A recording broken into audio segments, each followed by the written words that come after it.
Ini adalah kasus seorang ibu pada kehamilan pertama. Ibu itu masih muda, anak pertama dan usia hamilnya baru 12 minggu. Dan pasien ini dikonsulkan ke saya karena kecurigaan dokter yang memeriksa tidak bisa mengukur ukuran kepala bayi yang menjadi pemeriksaan dasar untuk kita memeriksa lingkar kepala ya. Ini saya memfokuskan pada area kepala, janin masih hidup, detak jantungnya aktif. Kita perhatikan bagian kepalanya, tampak bayi ini tidak mempunyai batok tempurung kepala, jadi tampiran kepala itu lihat mata, hidung, rahang atas. Bagian yang saya tunjuk panah itu adalah otak yang terburai keluar dari tempatnya yang seharusnya diwadahi oleh tempurung kepala. Namun bayi ini tidak mempunyai batok kepala, jadi istilahnya adalah akrania. Krania itu adalah tempurung otak, tempurung kepala, kranium. Saat ini jadi otaknya terpapar oleh cairan ketuban langsung, dan cairan ketuban ini kan memang sifatnya korosif ya, sangat meracuni bagian-bagian saraf. Jadi lama-kelamaan nanti otaknya ini akan hancur menjadi cairan di dalam ketubannya. Nanti istilahnya menjadi anencefali. Jadi istilahnya ini akrania atau eksencefali, bayi yang tidak memiliki batok tempurung kepala. Padahal ibunya sejak awal mengkonsumsi asam folat, vitamin-vitamin awal dia juga mempersiapkan diri. Masalahnya apakah melulu karena kekurangan asam folat? Ternyata bisa saja tidak ya.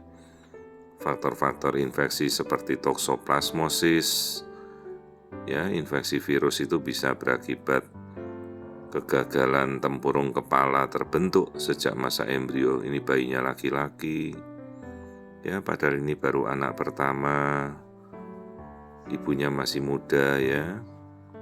Terus ibunya bertanya, "Dok, ini berapa peluangnya berulang kembali?" 1% itu bisa terjadi pada kehamilan berikutnya, dan kita harus mempersiapkan diri mengkonsumsi asam folat dosis yang tinggi ya. Biasa kita berikan antara 1 mg sampai 5 mg sebelum ibu ini merencanakan kehamilan berikutnya ya. Padahal ibu ini sudah mempersiapkan diri minum asam folat, tapi apakah kecukupan dosisnya kita tidak tahu ya. Kenapa masih juga terjadi kecacatan fatal, tidak ada tempurung kepala bayinya, itu kan kita tidak bisa keseluruhan menebak apa penyebabnya. Jadi begitu ibu ini nanti ingin hamil lagi kita menjelaskan resiko berulangnya 1% ya. Sementara kita mungkin kalau hamil itu kan paling banyak berapa kali lah, 10 kali mungkin, atau 6 kali, maka 1% itu kan peluangnya cukup besar ya.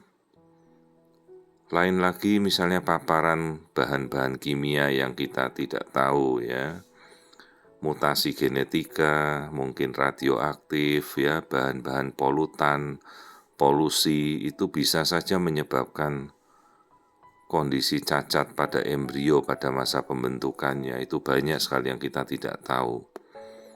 Apa yang kita konsumsi ya, mungkin paparan radiasi bisa saja.